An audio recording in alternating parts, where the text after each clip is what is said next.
بسم الله الرحمن الرحيم الحمد لله رب العالمين حمدا يوافي نعمه يكافي مزيدا يا ربنا لك الحمد كما ينبغي لجلال وجهك ولعظيم سلطانك سبحانك لا نحصي ثناء عليك أنت كما أثنيت على نفسك فلك الحمد حتى ترضى ولك الحمد إذا رضيت ولك الحمد بعد الرضا اللهم صل وسلم على سيدنا محمد في الأولين وصل وسلم على سيدنا محمد في الآخرين وصلي وسلم على سيدنا محمد في كل وقت وحين وصلي وسلم على سيدنا محمد في الملأ الأعلى إلى يوم الدين وصلي وسلم على سيدنا محمد حتى ترث الأرض ومن عليها أنت خير الوارثين نويت تعلم وتعليم وتذكر التذكير ونفع انتفاع والإفادة والاستفادة والحث على التمسك بكتاب الله وبسنة رسوله صلى الله عليه وعلى آله وصحبه وسلم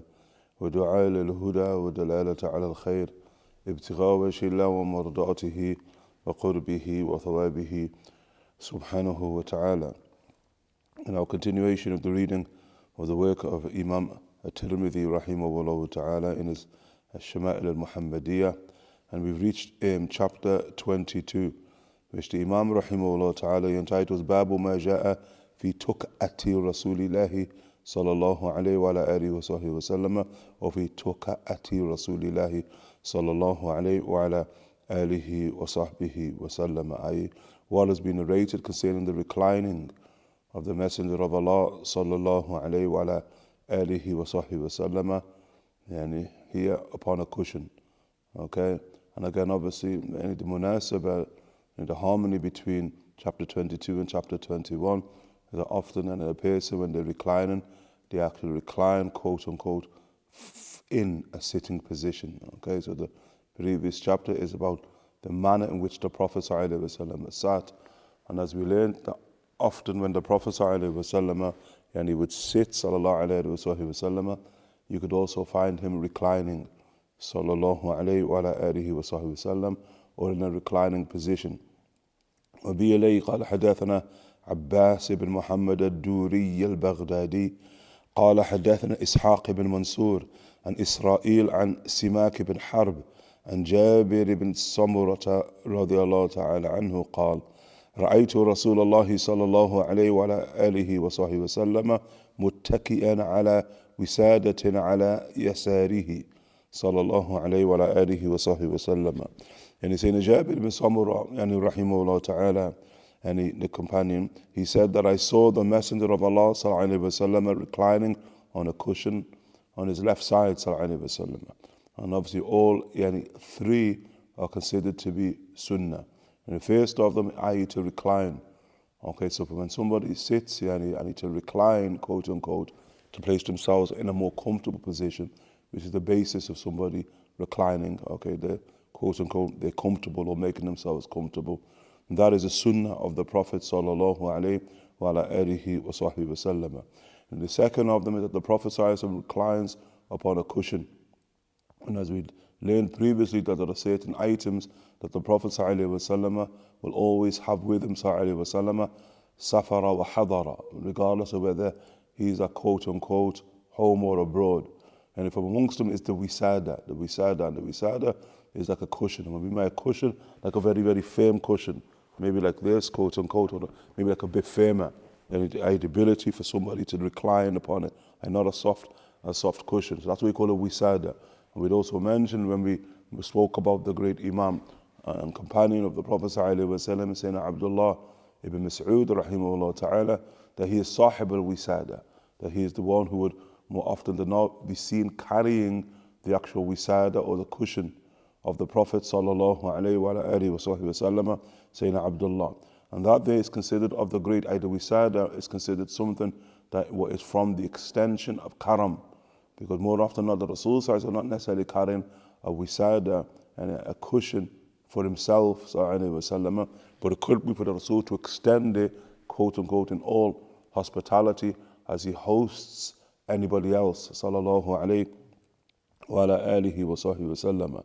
And that's why the Prophet sallallahu alaihi wasallam, he said, thalatha la turad, that there are going to be three items that if offered, they should not be refused. Okay, rather it should be embraced.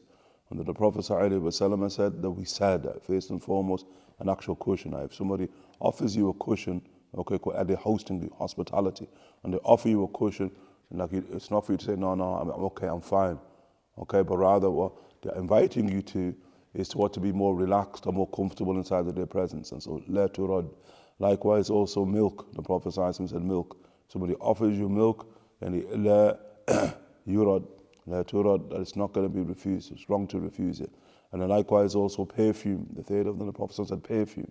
Somebody offers you perfume, and khalas, la yurad. The Prophet ﷺ says. And so the cushion has caught to a degree of primacy as one of those symbols of karam, of generosity, and likewise of munificence. That's why you see that several people, despite the Prophet ﷺ extending to them a cushion, it would take them aback, it would make them aghast. And we know the traditions, for an example, which Imam al-Tirmidhi brought of the conversion of Sayyidina Salman al-Farisi, Ibrahim ta'ala. That we know. Sitting with the last of those who are on the way of the Messiah, of the son of Mary alayhi salam, and then given Sayyidina Salman signs that would show who the last prophet was. And so Sayyidina Salman rahimahullah ta'ala, he finds those signs in the Prophet sallallahu alayhi wa sallam. But likewise also we find traditions also about Sayyidina Adi ibn Hatim, rahimahullah ta'ala. Adi ibn Hatim al-Ta'i, once again of the great companions radiallahu ta'ala anhu wardah, who was formerly a Christian, okay? And prior to Christianity, and mushrik, like the nature of the Arabs were people of shirk, okay? And when the Prophet sallallahu alayhi wa sallam wages war against Tay, there is one of the sort of Arabian tribes that is in the northern eastern regions of Arabia, and towards the Iraq, or what we could consider to be part of the Iraq, okay? And so thereby when the Rasul sallallahu alayhi wa sallam emerges victorious, okay, this individual whose name is Adi ibn Hatim, rahimahullah ta'ala, is going to flee Tay. So he's on the run, okay? The Prophet sallallahu alayhi wa sallam, when they gather all of the prisoners of war, okay, male, female, and others, and there's going to be a woman there who now requests an audience with the Prophet sallallahu alayhi wa sallam. It's important because it's the issue of hospitality. And so the Prophet sallallahu alayhi wa sallam, who's known, and from his Shama'il, he never refuses a request, regardless of who the request comes from. And so in this case, it comes from a woman. She requests an audience with the Prophet sallallahu alayhi wa sallam. And so when the Prophet sallallahu alayhi wa sallam goes, so she's a prisoner of war, when the Prophet goes now to answer the request, the woman addresses the Prophet sallallahu alayhi wa sallam saying, do you know who I am? And so the Prophet sallallahu alayhi wa sallam says, man anti, who are you? And she said, Ana bint Hatim al-Ta'i. Ana bint Hatim al-Ta'i. I am the daughter of Hatim al-Ta'i. The daughter of Hatim al-Ta'i means she's a sister of Adi ibn Hatim, who we're speaking about. I'm the daughter of Hatim al-Ta'i. And so Hatim al-Ta'i, he was proverbial, he was symbolic for generosity in Jahiliyyah, before Islam. Okay, how can he be symbolic for? Like they would say somebody like Akram min Hatim, or somebody's more generous than Hatim. So Hatim became the measure or the standard of generosity inside of Jahiliyyah.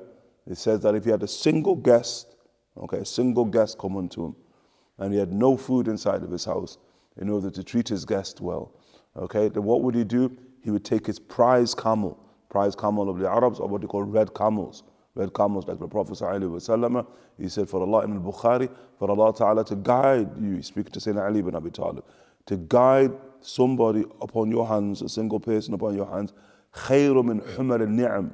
It's better than حُمَرِ النِّعَمِ, and red livestock, meaning red camels. It's better than red camels. Red camels is the measure.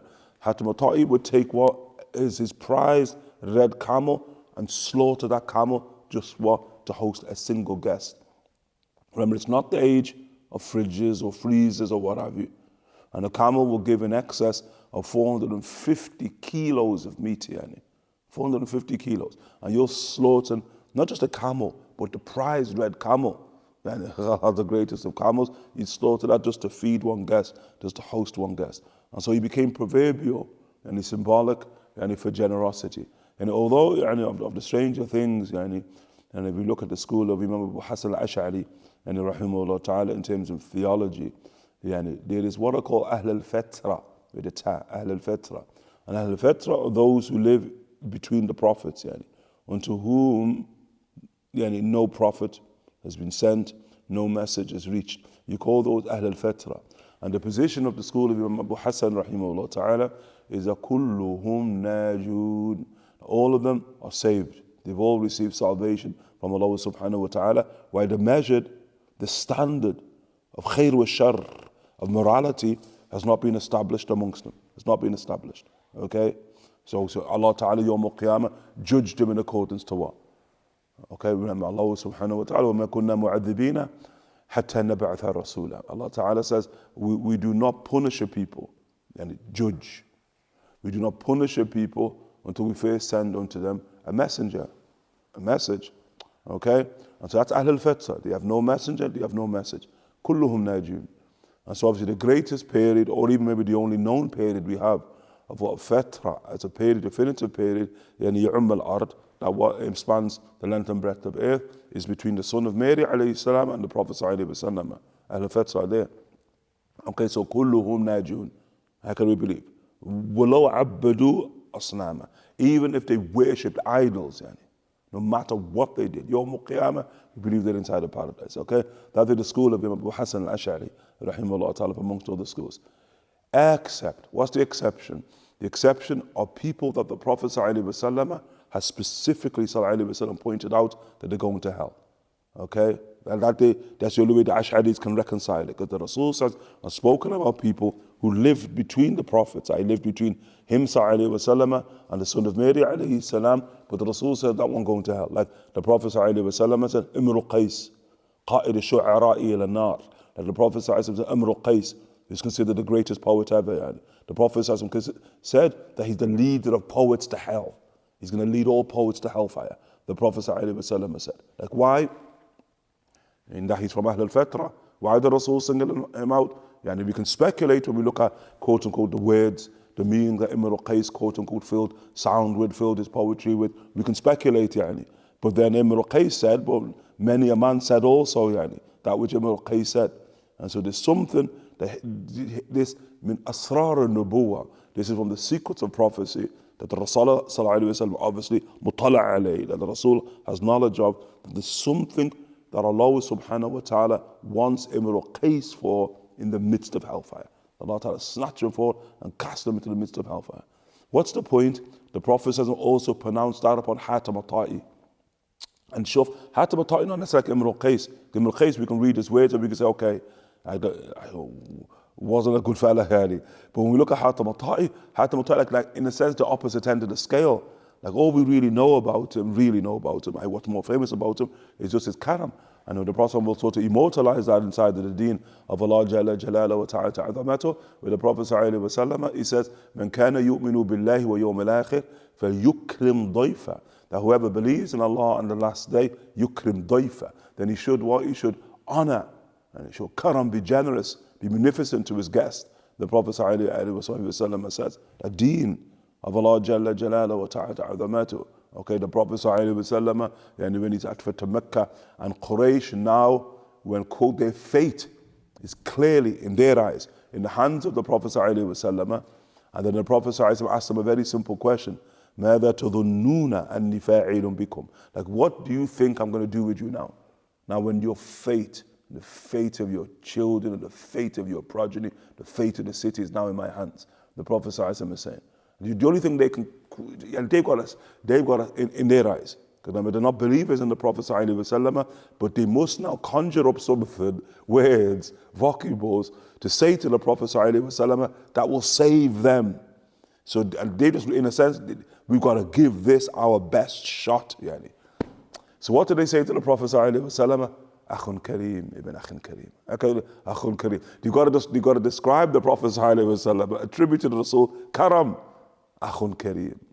You are a brother dhu karam, who's hospitable, who's munificent, who's generous. Ibn Akhin Kareem.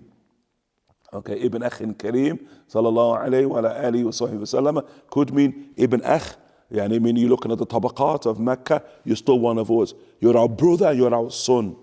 Like they could be saying. That's of the meanings of Ibn Akhin Kareem or Ibn Akhin Kareem. Now they're speaking, which is more appropriate, they're speaking about the forefathers of the Prophet ﷺ. That you're the son of a noble brother, son of a noble brother. So, what's called hasabiyya, praising the line of the Rasul ﷺ. Look at the Prophet idhabu, everyone leave, antum tulaqa. Okay, antum tulaqa, you're all free. And so the Rasul record in the way of the Rasul record. Not that it convinces the Rasul and reacting to them, but it didn't have the way that they said, and also it's telling as to how they see the world, the worldview, mashallah, the Arabs, how they place karam at the top, quote unquote, of the pyramid of what? Of morality and of good manners. And shuf kaif, and so now the Rasul said, do you know who I am? Bint Hatim al-Ta'i. I'm the daughter of Hatim al-Ta'i. And then the Prophet shuf, he says, free her, free this woman, let this woman go. And the Rasul attributes to her father goodness, there's goodness there.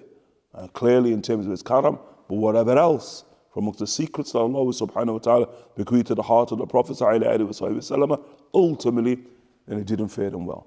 And to cut the story, quote unquote, as short as we can, is that now in her freedom, she goes in pursuit of her brother. And her brother now has fled where? To the Sham. He's fled to the Sham.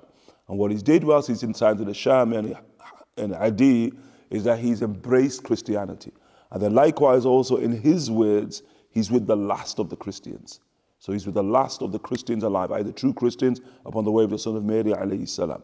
And just like in the narrative of Sayyidina Salman, in the narrative of Sayyidina Adi, he's also told signs.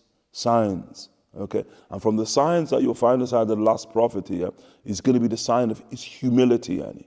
Okay, and I mean, this is one of the ways you're going to distinguish kings from prophets. Okay, like overwhelmingly, ordinarily, the prophets are not kings.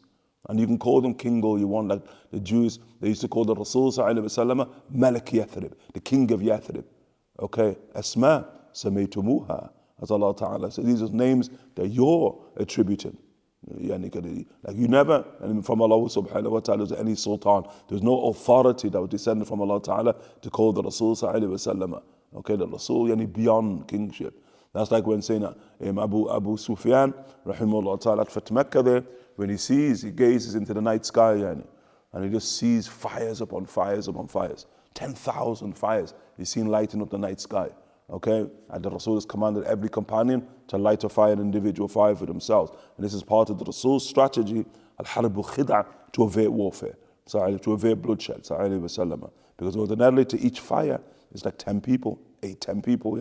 So when they see 10,000, they think 80,000, they think 100,000 soldiers are now in the desert, waiting now to invade Mecca al-Mukarramah.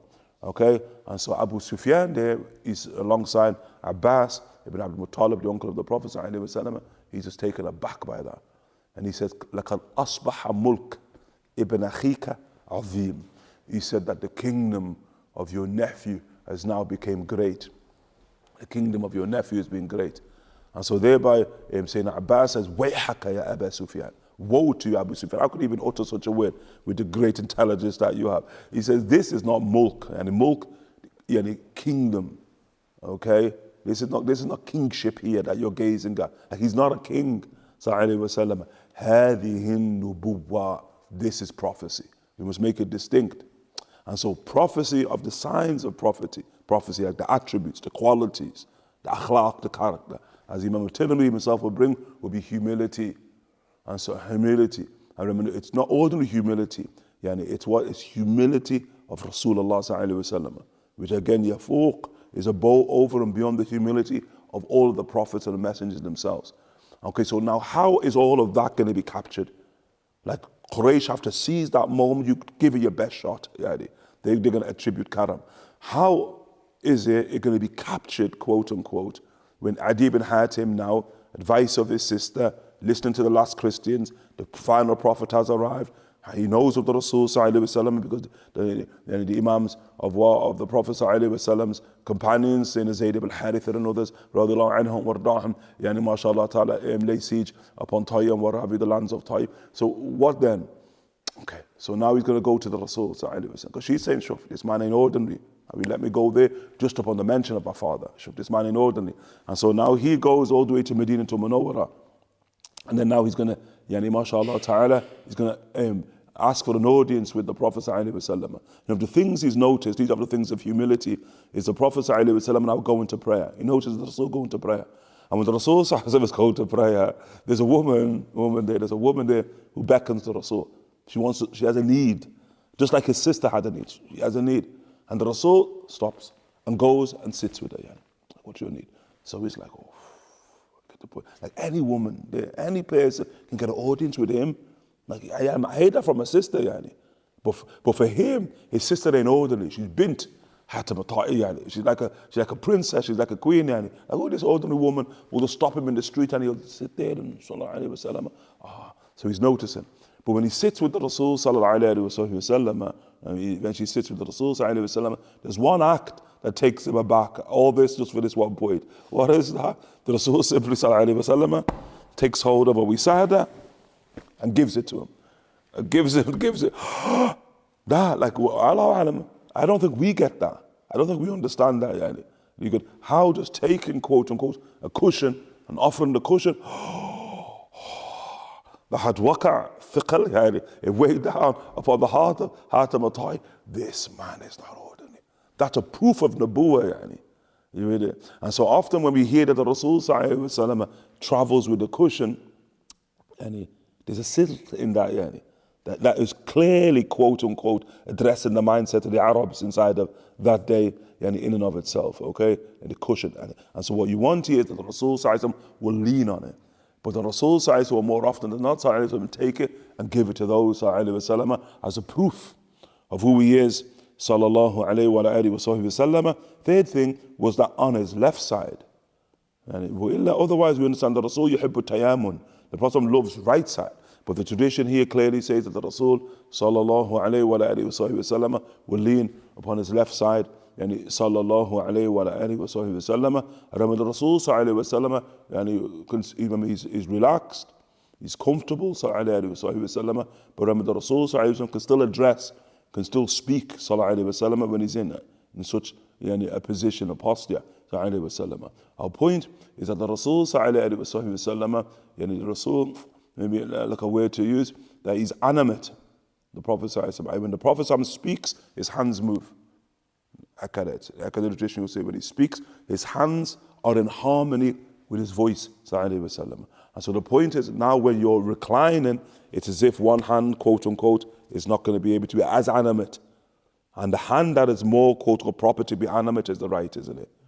You get the point. So the Prophet ﷺ lean on the left, which allows, quote unquote, the right hand, if required, quote unquote, to help for those who need so, to express, quote unquote, or to understand what the Rasul ﷺ is communicating. وبه إليه قال حدثنا حميد بن مسعدة قال حدثنا بشر بن المفضل حدثنا الجريري عن عبد الرحمن بن أبي بكر عن أبيه رضي الله تعالى عنه وارضاه أبو بكر قال رسول الله صلى الله عليه وسلم لا أحدثكم بأكبر الكبائر قالوا بلى يا رسول الله قال الإشراك بالله وعقوق الوالدين قال وجلس رسول الله صلى الله عليه وسلم وكان متكئا قال وشهادة الزور أو قال قول الزور قال فما زال رسول الله صلى الله عليه وسلم يقولها حتى قلنا ليته سكت صلى الله عليه وسلم. Now this tradition here on the authority of Abu Bakr, and his name is saying Nufay' radiallahu an Abu Bakr, and from Ta'if radiallahu ta'ala anhu, and wardahu, we mention Abu Bakr. Bakr in the Arabic language is like a barrel. It's a barrel upon a pulley, and that sort of becomes his pen name, and the father of the barrel, okay, the father of the bucket upon the pulley. Why? Because that's how he escapes Ta'if. He escapes the fortified garrison in the state of Ta'if when the Rasul is besieging Ta'if sallallahu alaihi wasallam after Fath Mecca sallallahu alaihi wasallam, escaping the Ta'if's enemies because he wants to convert to Islam. And so he simply jumps into this barrel from this mountainous city, shot in the pulley, brings him down to earth, and he enters in the fold of Islam. And then thereby that stuck, and he becomes known as Abu Bakr, not Abu Bakr. Abu Bakr with the Tal Marbuta, radiallahu anhu, although his name is Nufay', radiallahu ta'ala anhu, yani wardahu. Okay, and so he reports, the Messenger of Allah sallallahu alaihi wasallam said, shall I not inform you of the gravest of major sins, yani the kaba'ir, a kabira, the singular kabira, pluralized upon the kaba'ir. Okay, the Imams, yani rahimahullah ta'ala, they differ yani, as to what is the definition of a kaba'ir. Okay, because the Rasul sallallahu alaihi wasallam mentioned some of them. Okay, the traditions of the Prophet sallallahu alaihi wasallam speaks about 7 kaba'ir and what have you. So the Imam says, is it limited to such? They say la. They're based upon principles. Of them, they say the principle of a kabira is that which Allah subhanahu wa ta'ala threatens wrath or threatens punishment. So there's an act that Allah subhanahu wa ta'ala threatens his wrath, or Allah subhanahu wa ta'ala threatens punishment, I'll cast them into hell. Then the act in question is considered to be from the major sins of the Imams, yani rahimahullah ta'ala.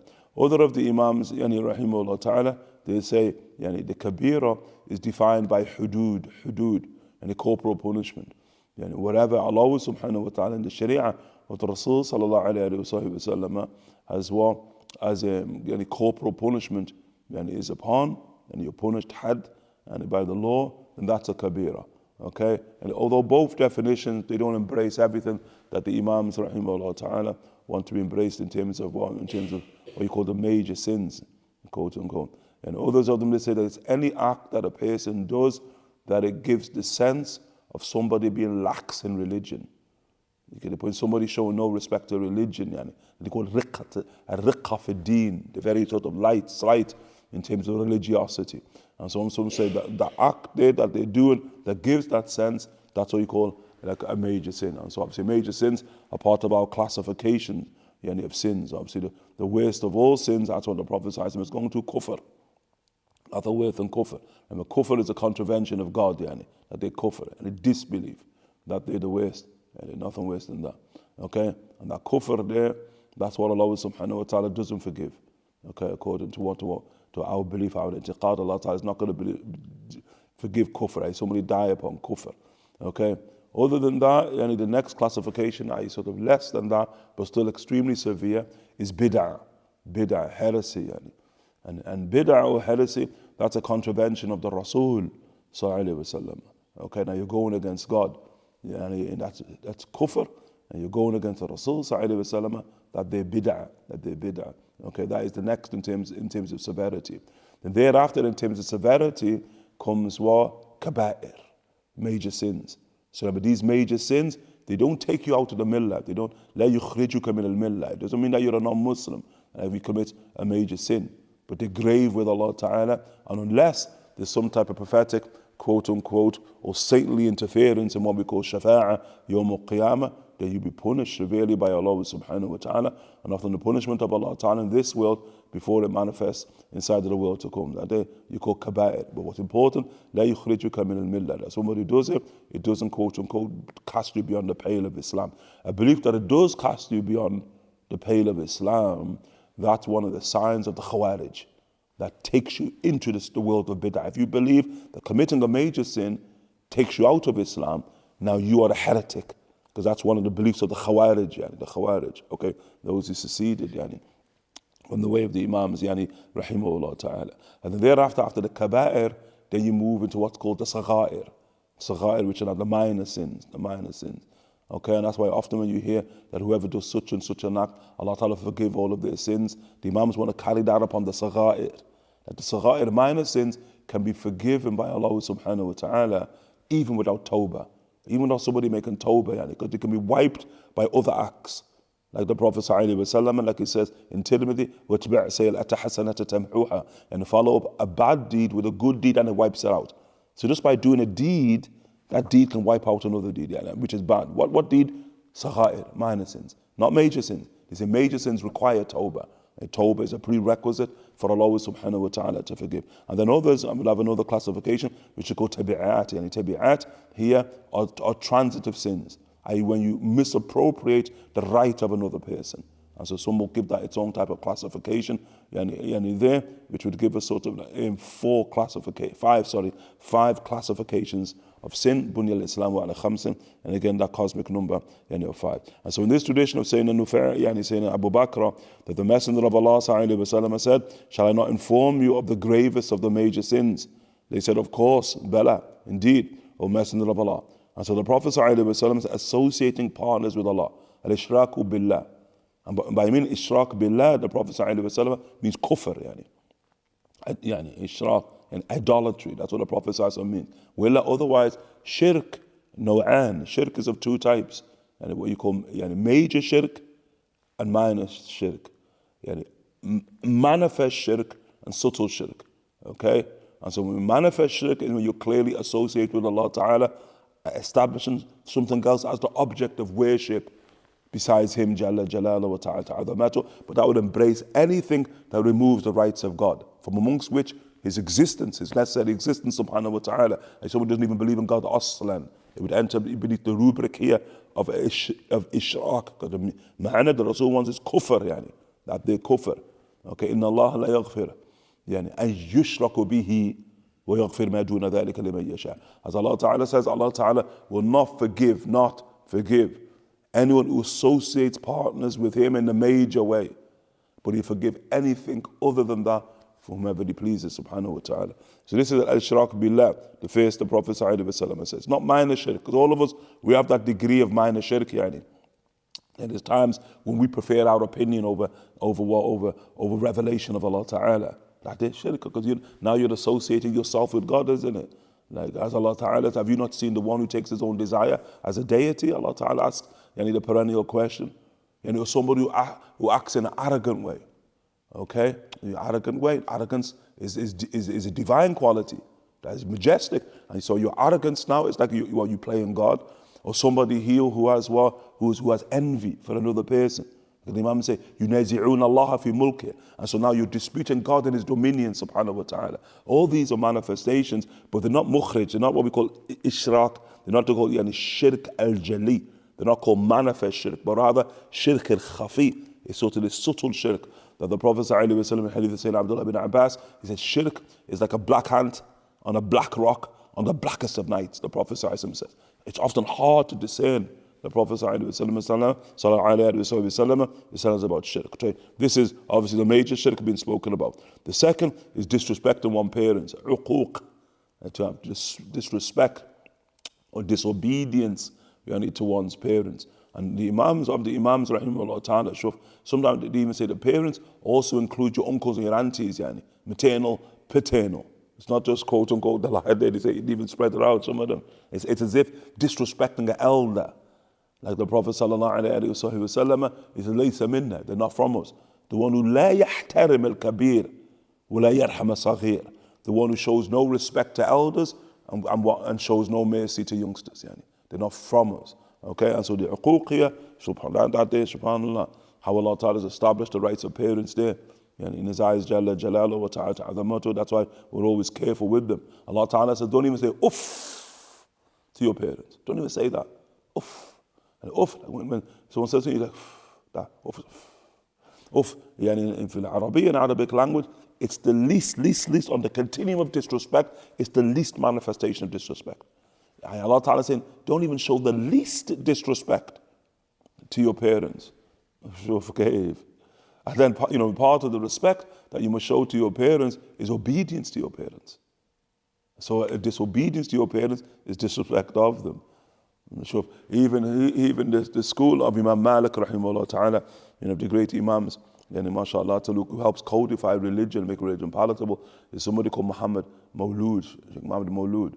A lot of the, mashallah ta'ala, great later works of the Shanaqit of the Mauritanians, mashallah, came in the form of this Imam, rahmatullah ta'ala alayh. And then thereby another of the great Imams still alive, his name is Will Khadim. So Will Khadim is the one, mashallah ta'ala, who's commented upon a lot of the works of Muhammad Mulud. Like Shaykh Hamza has the purification of the soul there.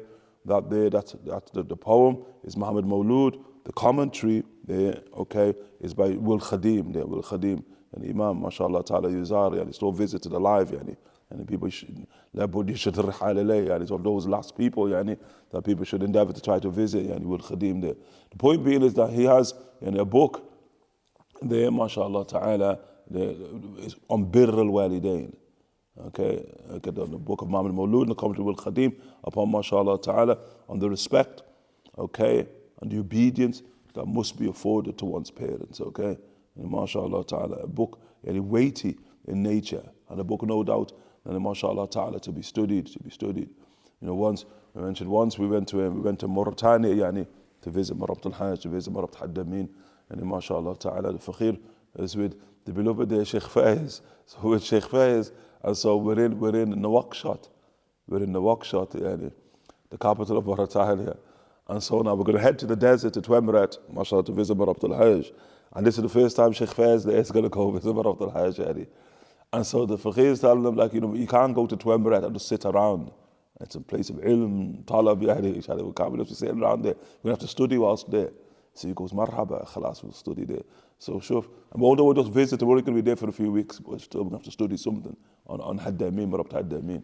And so thereby, yani, khalas, just the day before, or even that day when we were leaving to the desert, yani, we didn't have the books with us, so we had to go to the bookshop.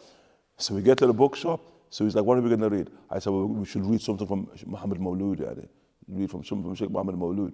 So we go to the bookshop, so the Fakhir is asking the bookseller, what books do you have of Muhammad Mulud? What books do you have? He said, I've only got 2 books left. I said, what are those? He said, Birr al-Walidain, and obedience or in respect to one's parents, courtesy to one's parents, and Metaphorical al-Qulub. That's the way that Shaykh Hamza translates, the purification of the heart there, Metaphorical al-Qulub. I've just got those 2 books. I said, do you have anything else? He goes, no, because he has a lot of work. He said, only those 2 books. I said, well, I guess it's those 2 books. I said, but Matahara pretty big, yani. So the Fakhir there, yani, on one of those moments of selfishness, I said, I'm doing Birr al-Walidain. I claimed that one for myself. I claimed, I'm taking Birr al-Walidain. I said, Shaykh Faiz there, you can have what? You can have Matahara. You can read Matahara upon what? Upon Haddamin, yani, khalas. What is the point? Because the point is the point. So we hit the desert now, the desert. We get all the way to Twemeret. As soon as we arrive in Twemeret, we're in the midst of the desert, yani. As soon as we arrive there, yani, شوف Haddamin images. Marabt Haddamin, rahmatullah alayhi, yani, the father of Muhammad Haddamin, many of you know. So Haddamin, rahmatullah alayhi, yani, he comes out and he's just happy, mashallah ta'ala, Haddamin, and mashallah ta'ala, to see, yani, students of his re-image, Haddamin. So the Fiqh is there with Haddamin, mashallah ta'ala. I hadn't seen him for what, maybe like 15 years or what have you. So the speaking with Haddamin, asking Haddamin for dua, understand you that. Then just to give Haddamin the heads up, Rabit, you know, we're going to be here, we're going to, you know, we want to study whilst here. And he goes, marhaba, marhaba. So the Fakhir is like going to say, okay, we're going to study this, but like, that's not adab, innit? Not adab. So the Fakhir says to Marabt Haddamin, says, hey, Marabit, what books do you think we should study whilst we're here?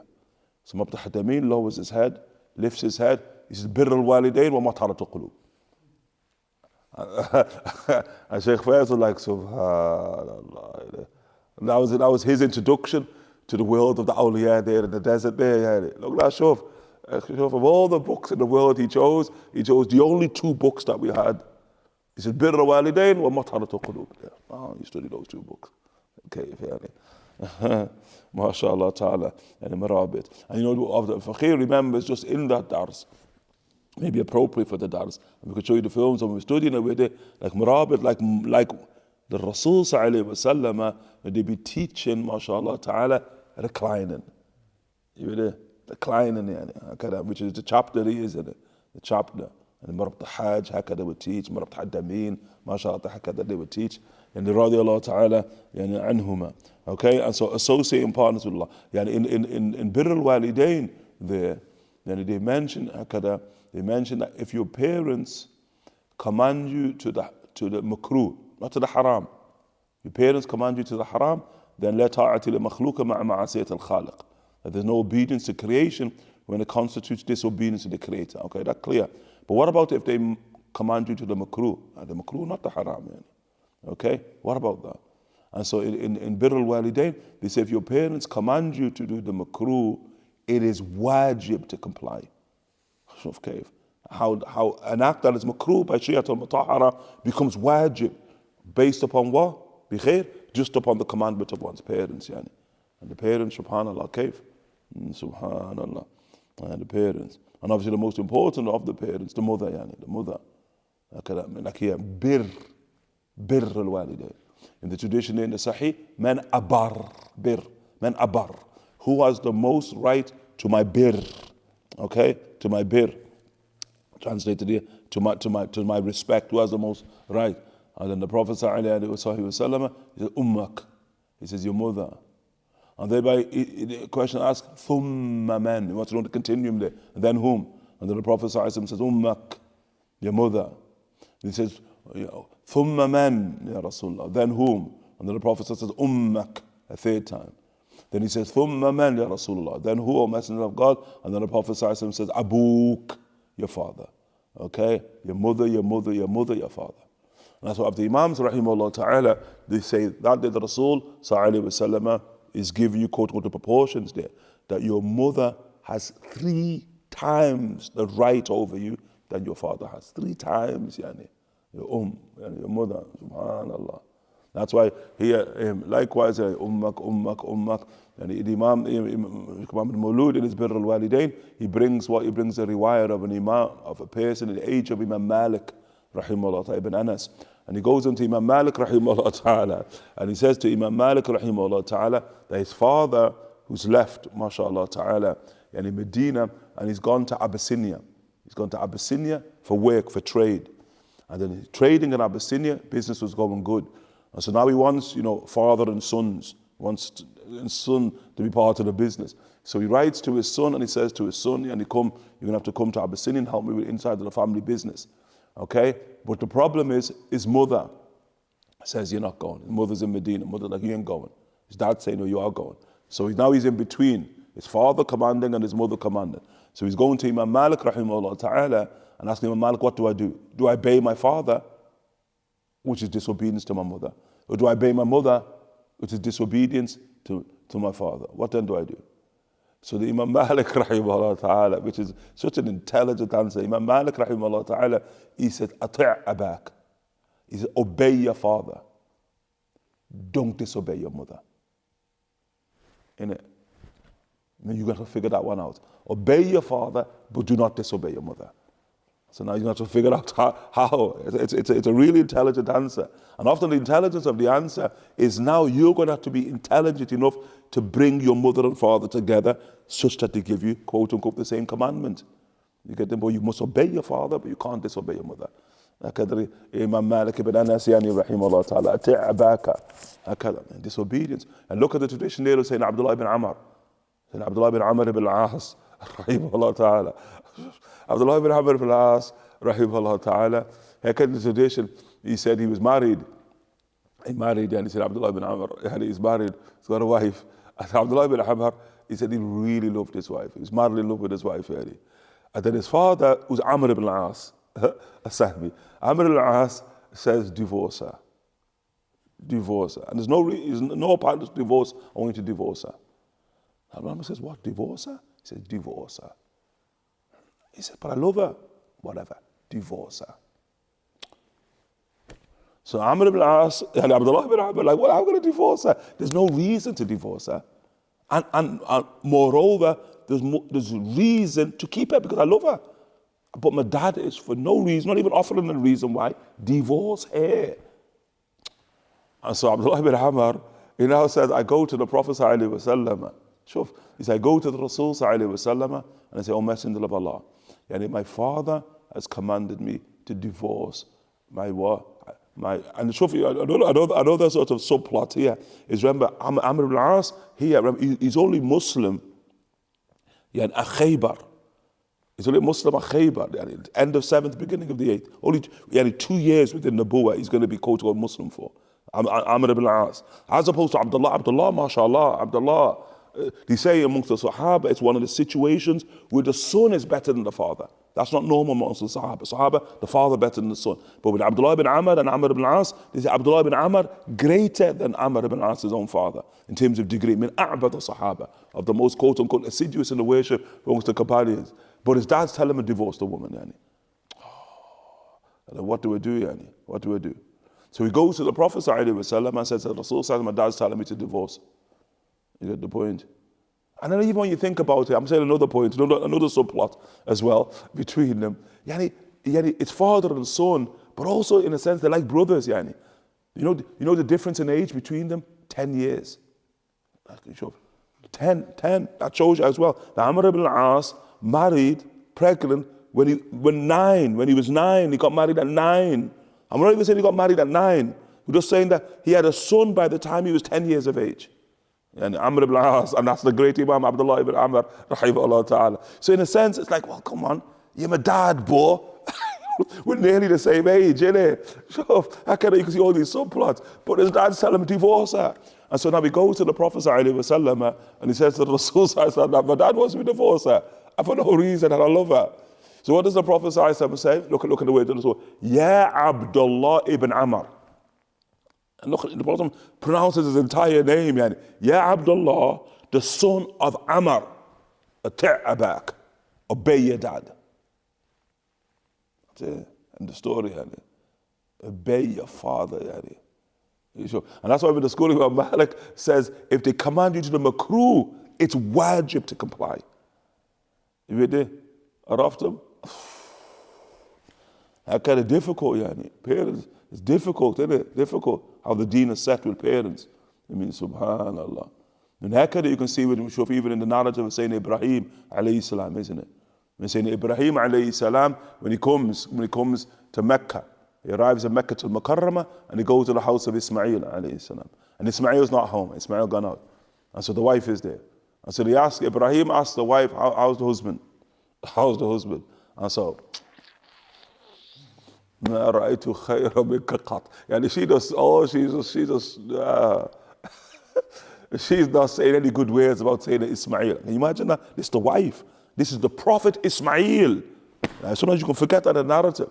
This Nabi Allah, Rasul bin Rasulillah, subhanahu wa ta'ala. So she ain't saying good. And so now when he wants to leave, he's on the door, and he's on the doorstep, and she's saying this. He ain't even got in the house. He's on the doorstep. And Shuf so says, Ibrahim alayhi salam, so I'm leaving. He hasn't come. So he says, Shuf, Ibrahim, he says to him, look, when he comes, when your husband returns back home, he's not even telling him who he is. He's not telling the wife that I'm his father. Yani. He just says, look, Shuf, when he comes back, just tell him to change the door knocker, to change the doorstep, change it. Yani. That's all he says. He leaves Ibrahim. And Ismail returns back, Shuf, and then his wife wants, so a man came, mashallah, elderly in stature, mashallah, etc. And said Ibrahim, alayhi salam, subhanallah, Ibrahim. And then, and he left a message for you. He said, the message, he says, change the door knocker, change the doorstep. And so Ismail says, you know who that man was? He says, who? He said, that was my dad. That was my dad when she described him. And she goes, what does he mean by change the door knocker? He means you're divorced, get back to your family.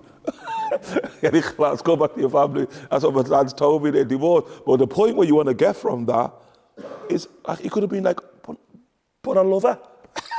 He could have, he doesn't say that his dad, just even, he could have even said, change the, even, as we are as people, innit? Like we could know what he means, but he says it in such a metaphorical way, we'll interpret it differently, innit? He said, change the door knocker, okay. Go and bring me the screwdriver. Like, innit? And you change it because you don't want to do the act. But Shuf gave, he divorced her one time, go back to your family. Sure. And then Ibrahim returns again, alayhi salam, isn't it? And now he's got a different wife. And now, when he inquires, he's gone out, okay, man, how is he? How is your husband?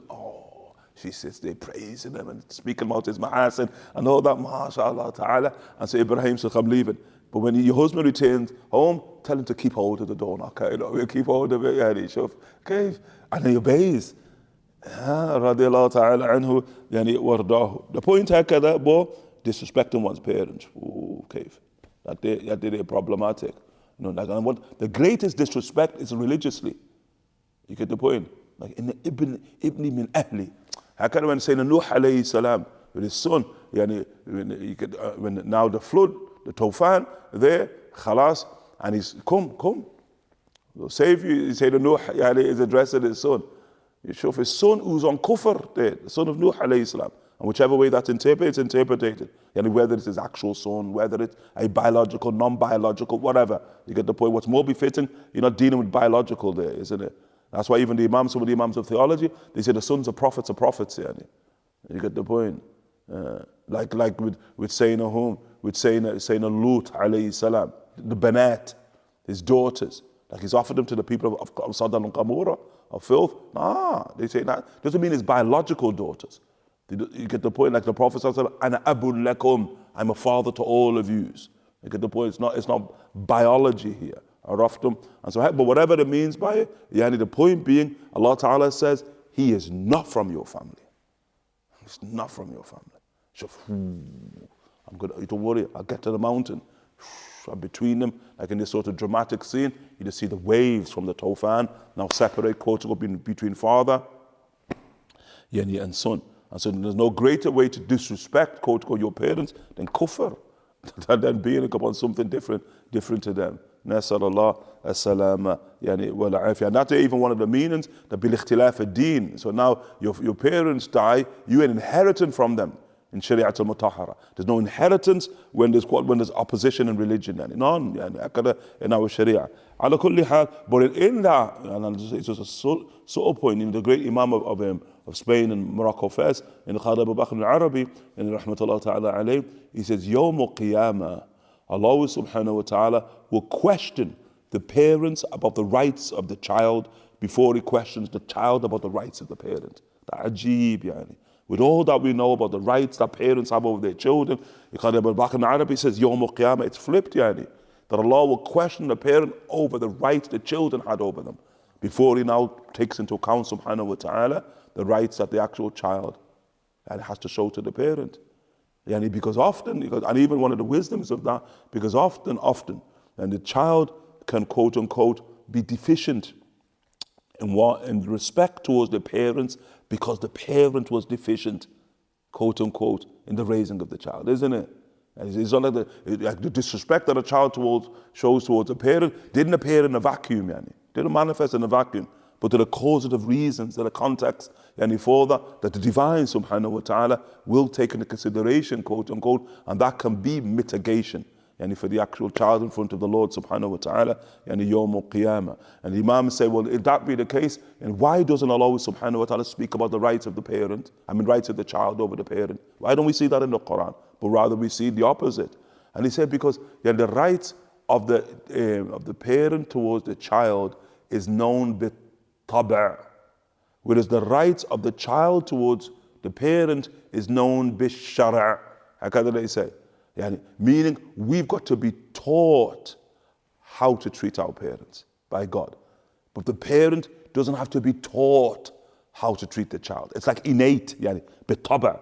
It's innate, quote unquote, how you should treat the one, quote unquote, who you the cause, quote unquote, for their birth, for their quote unquote existence, isn't it? At that day, you don't need to be taught that. But now, for the child, how to treat their parent, wahyun yuha, Allah subhanahu wa ta'ala reveal that in that regard, Jalla fil ula. And tell you to the Prophet associating partners with Allah Ta'ala and disrespecting one's parents. And so the Messenger of Allah sallallahu while saying this, was reclining. So he's relaxed, comfortable. Sallallahu alayhi wasallam. But then the Prophet sat up. He sits up sallallahu alayhi wasallam and said, I'm bearing false witness. Qawl az-zur, or shahadat az-zur, or he said, or uttering a false statement. Qawl az-zur. And he kept repeating the last phrase until we said to ourselves that we wished he would have been silent. And I said the last phrase, one of those two phrases. Shahadat az-zur. Qawl az-zur, shahadat az-zur, qawl az-zur. Prophet was just saying it over and over again, sallallahu alayhi wa sallam, until later he said, thakat. I wish the Prophet would be silent. He's drilling it home to the companions, and he radiyallahu ta'ala anhu wardahu. And it's like a part of shahadat az-zur or qawl az-zur is what? Is to lie on oath, and you're lying in God's name, in Allah subhanahu wa ta'ala's name. And so now, if the Prophet sallallahu, as we mentioned the tradition there in the Sahih al-Bukhari, where the Prophet, which we mentioned the issue of saying Zubayr ibn Awam, rahimahullah ta'ala, where he said he heard the Prophet sallallahu say, مَنْ كَذَبَ عَلَيَّ مُتَعَمِّدًا فَيَتَبَوْ مَقْعَدَهُ مِنَ النَّارِ, that whoever intentionally lies upon me, let him prepare his seat in hell. So you're intentionally lying upon the Rasul sallallahu. So now what about intentionally lying upon Allah Ta'ala? Shahadat az-zur, قول زور, like you're lying in Allah subhanahu wa ta'ala's name. And هكذا, in our day and age, هكذا in the Ummah of the Rasul, Wallah, Wallah, Wallah. هكذا they say Wallah. I'm talking about the kids, يعني Wallah. They say Wallah for anything, يعني Wallah. And they're lying half the time with a good opinion of them, يعني. So, Wallah. Imam al-Shafi'i, rahimahullah ta'ala, he said, I never took an oath in truth or in falsehood. In truth or in falsehood. Whether I was, obviously he has no falsehood, but what he's trying to say, I never swore in Allah Ta'ala's name. Not Wallahi, not Tallahi, not Billahi. Never did it, you just keep quote unquote, abreast from that. You keep well away from that. Hakadha the Imam rahimahullah ta'ala said, the point is that the Rasul is reclining, isn't he? Sallallahu alayhi wa sallam. When the Prophet says shirk, ishrak billah, as the Rasul saying, uquq al-walidain, he's reclining. But then when he gets to the third, then the Rasul sits up. The Rasul sits up at that point in time. Jealous. In his edition there, jealous. Sallallahu alayhi wa alihi wa sallam. Qala wa jalasa Rasulullah.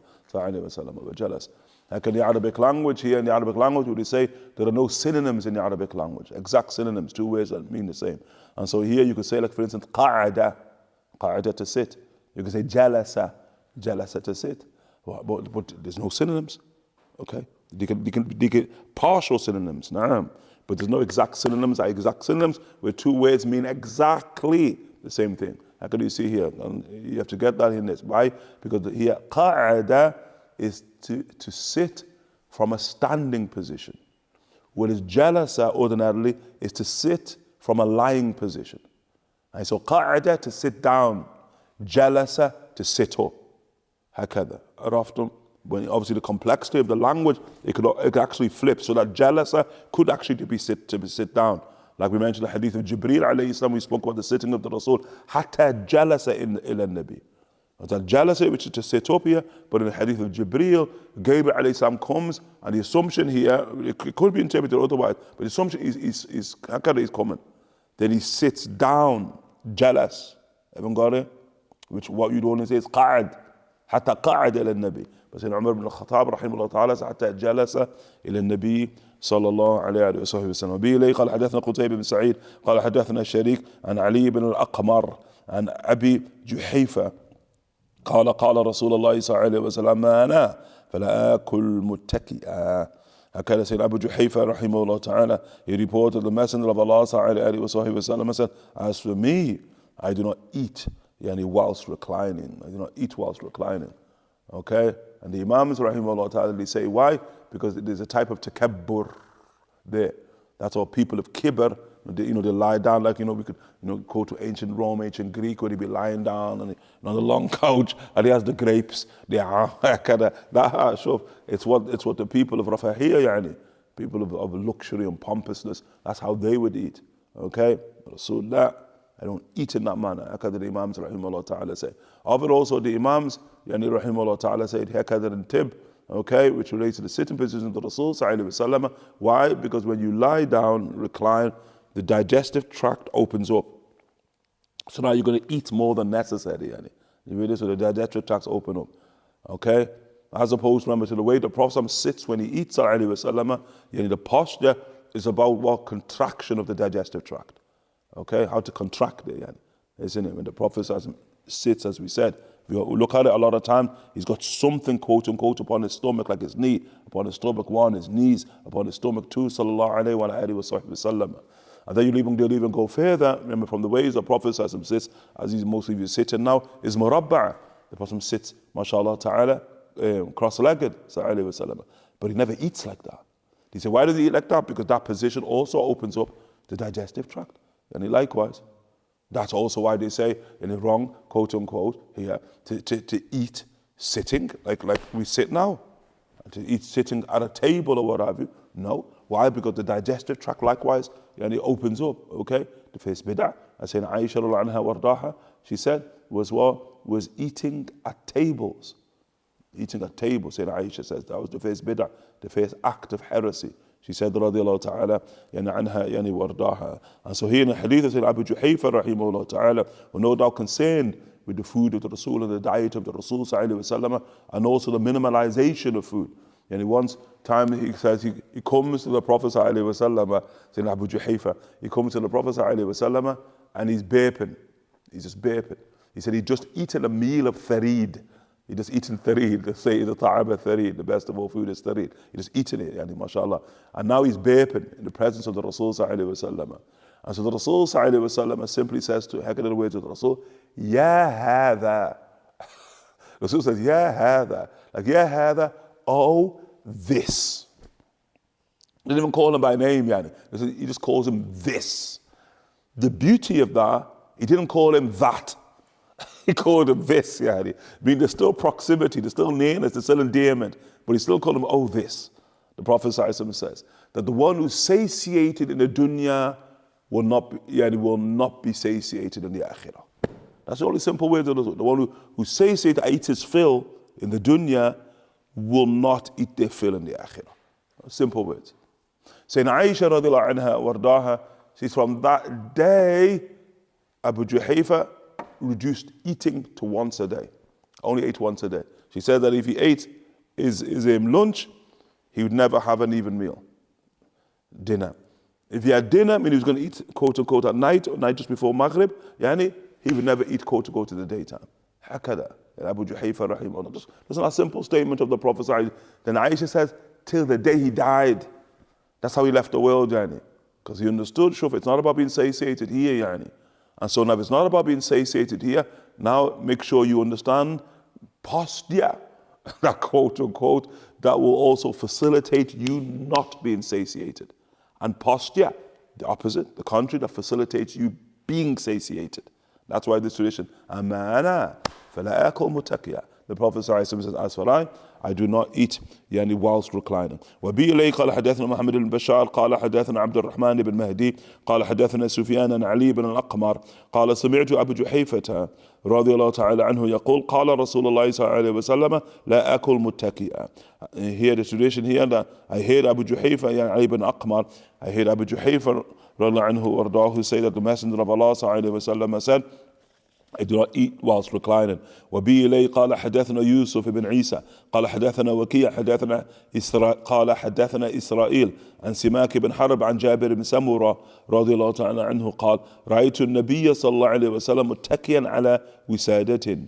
Okay, the hadith is in Jabir ibn Samurah رضي الله عنه وارضاه said I saw the Prophet صلى الله عليه وسلم reclining on a cushion. قال أبو عيسى لم يذكر وكيع على يساره وهكذا روى غير واحد عن إسرائيل نحو رواية وكيع ولا نعلم أحدا روى فيه على يساره إلا ما رواه إسحاق بن منصور عن إسرائيل. Okay, here Waki' did not mention, Imam Tirmidhi makes a note on this chapter that Waki' is saying Waki' ibn Sulaiman rahimahullah ta'ala, of the Shaykh of Imam Shafi'i rahimahullah ta'ala, he did not mention the phrase on his left side. Similarly, a number of transmitters reported Waqi''s version on the authority of Israel, and we do not know of anyone who related it with the phrase on his left side, except for what was related, and he has related by Ishaq ibn Mansur on the authority of Israel. Okay, the next chapter, which is chapter 23, Babu ma ja'a fi ittika'i Rasulillahi sallallahu alayhi wa sallam, what has been narrated concerning the leaning of the Messenger of Allah sallallahu alayhi wa sallam. Okay, very similar, obviously, but the clarity of the ahadith will give us the clarity of what, quote unquote, of the title of the chapter. Because some of them will say, well, what's the difference between the tuka'ata, okay, which is the reclining, and here the ittika', okay? What's the difference? Meaning, why is Imam Tirmidhi, in a sense, giving us, quote unquote, two chapters here, which in a sense bear the same or very, very similar titles? Okay, well, you see from the chapter in and of itself that Imam Tirmidhi, rahimahullah ta'ala, in the previous chapter, chapter 22, what a Tirmidhi, rahimahullah ta'ala, wants is for you to, quote, to recline, like on a cushion. It's clear from the chapter. Whereas in this chapter, what he wants is for you to lean on somebody. Okay, so he wants to differentiate between the reclining of the Rasul and the leaning, him resting upon somebody, as we'll see inside the hadith in and of themselves. وبه إليه قال حدثنا عبد الله يعني ابن عبد الرحمن قال حدثنا عمرو بن عاصم قال حدثنا حماد بن سلمة عن حميد عن أنس رضي الله تعالى عنه أن النبي صلى الله عليه وسلم كان شاكيا فخرج يتوكأ على أسامة بن زيد وعليه ثوب قطري قد توشح به وصلى بهم.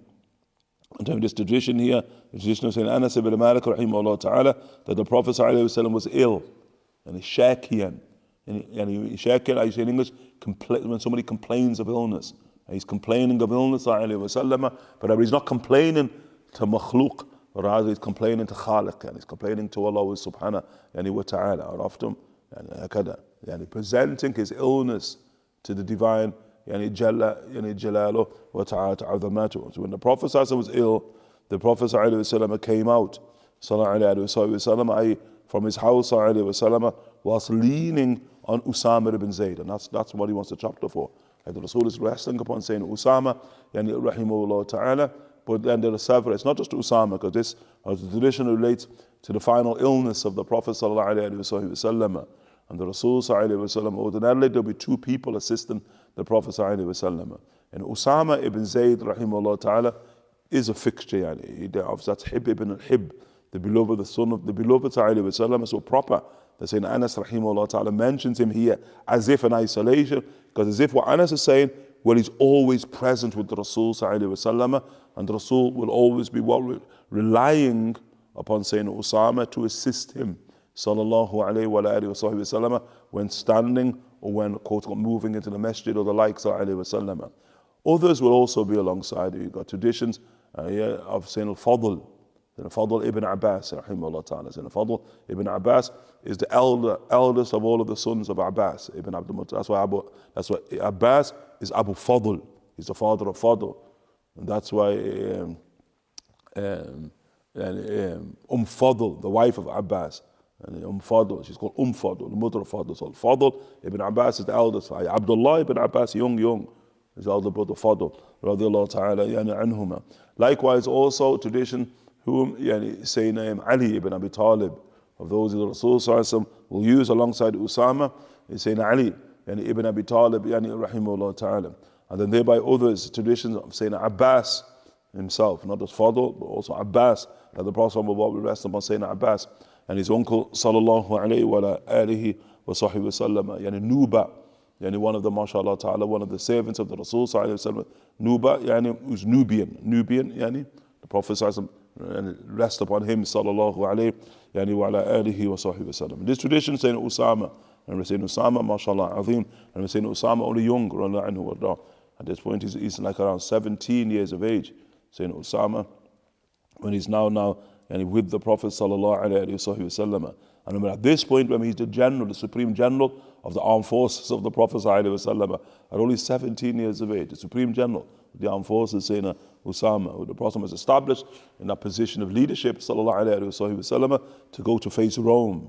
Okay, and the army was prepared, and the Rasul commanded the army beneath the actual, commanded the army to be formed beneath the authority of Usama. Okay, authority of Usama. And that day is the qissa, the story behind that.